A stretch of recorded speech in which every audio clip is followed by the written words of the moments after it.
ভাবুন তো, বাংলাদেশ হবে দক্ষিণ এশিয়ার মধ্যে তেল রপ্তানিকারক রাষ্ট্রের ভিতরে অন্যতম।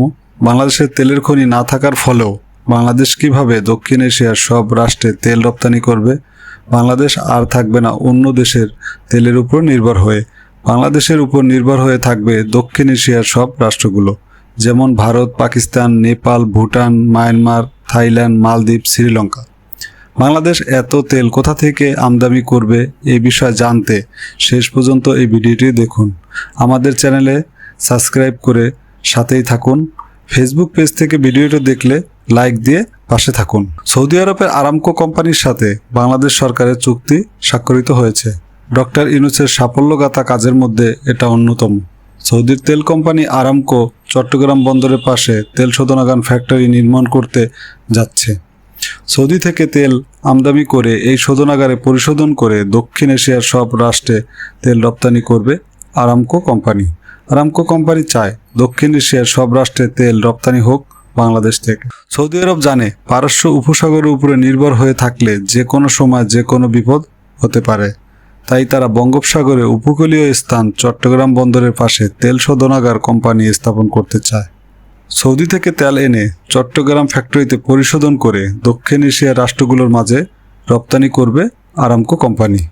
বিশ্ব পরিস্থিতি এবং বিশ্বের বিভিন্ন রাষ্ট্রের যুদ্ধের কারণে এই সিদ্ধান্ত নিয়েছে সৌদি আরব। বিগত সরকারের আমলে 16 থেকে 18 সালের মধ্যে আরামকো কোম্পানি 3 বার প্রস্তাব দেয় সরকারকে। রাজনৈতিক জটিলতা, এমপি মন্ত্রীদের হস্তক্ষেপ ও সরকারি আমলাদের জটিলতার ফলে আর আগাতে পারেনি। ডক্টর ইউনূস ক্ষমতায় আসার পরে সমস্যার জট খুলে যায়।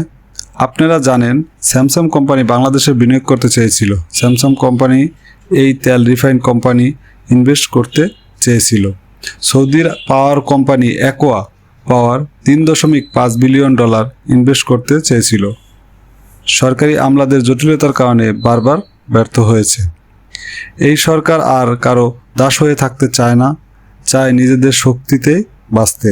আপনারা জানেন যে ইতিমধ্যে পায়রা বন্দর ঘিরে ভারত ও চীনের নানান প্রস্তাব দিয়ে যাচ্ছে বাংলাদেশকে। ইতিমধ্যে চীন রোডস অ্যান্ড বেল্ট এর আওতায় প্রকল্পটি নিতে চায়। আমেরিকা চায় তাদের নিয়ন্ত্রণে থাকুক। বাংলাদেশ কারো হাতের পুতুল হয়ে থাকতে চায় না।